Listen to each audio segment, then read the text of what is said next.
China's economic rise has been dramatic. It's now the world's second-largest economy. This new power brings challenges to the existing global order, led by the United States. The U.S. is responding with a range of policies. These policies aim to counter China's growing influence and protect American interests. This economic rivalry is complex and has far-reaching implications. The U.S. sees China's economic practices as unfair. They point to issues like intellectual property theft and forced technology transfer. The U.S. also worries about China's growing military power. This rivalry is playing out on multiple fronts, from trade to technology. The stakes are high for both countries and the rest of the world. The Trump administration launched a trade war with China. It imposed tariffs on hundreds of billions of dollars worth of Chinese goods. The goal was to protect American jobs and force China to change its trade practices. This trade war had a significant impact on both economies, disrupting global supply chains and raising prices for consumers. These tariffs made Chinese goods more expensive for American businesses and consumers. Some argue that these tariffs hurt the U.S. economy. Others say they were necessary to protect American interests. The Biden administration has kept most of these tariffs in place. It continues to pressure China on trade. The U.S. is increasingly concerned about China acquiring sensitive technologies. These technologies could give China a military advantage. To address this, the U.S. has imposed restrictions on Chinese investments in key sectors. These sectors include artificial intelligence, robotics, and aerospace. The U.S. government has expanded the scope of its investment screening process.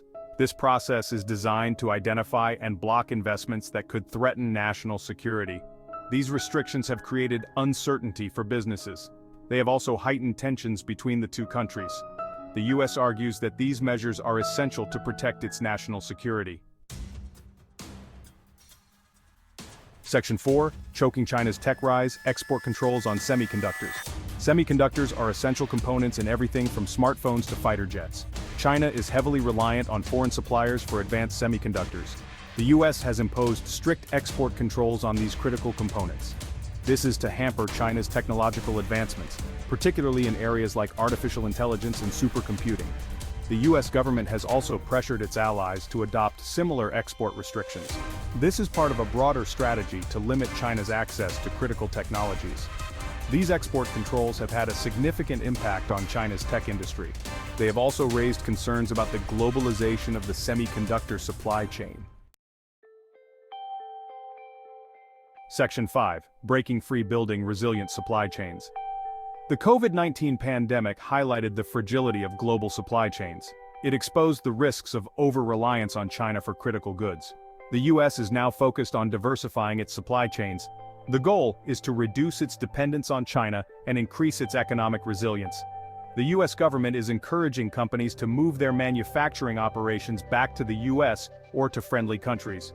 This is known as reshoring or nearshoring. The U.S. is also investing in domestic production of critical goods, such as pharmaceuticals and rare earth minerals. This shift towards supply chain diversification is a long-term strategy. It aims to reduce the economic and geopolitical leverage that China holds. Section 6. Strength in numbers, the Quad and international cooperation. The U.S. is not alone in its efforts to counter China's economic influence. It is working with allies and partners to address shared concerns. The Quadrilateral Security Dialogue, or Quad, which includes the U.S., Japan, Australia, and India, is one example of this cooperation. The Quad countries are deepening their cooperation in areas like infrastructure development, technology, and maritime security. They are also working together to promote a free and open Indo-Pacific region. This cooperation is seen as a way to counter China's growing influence in the region.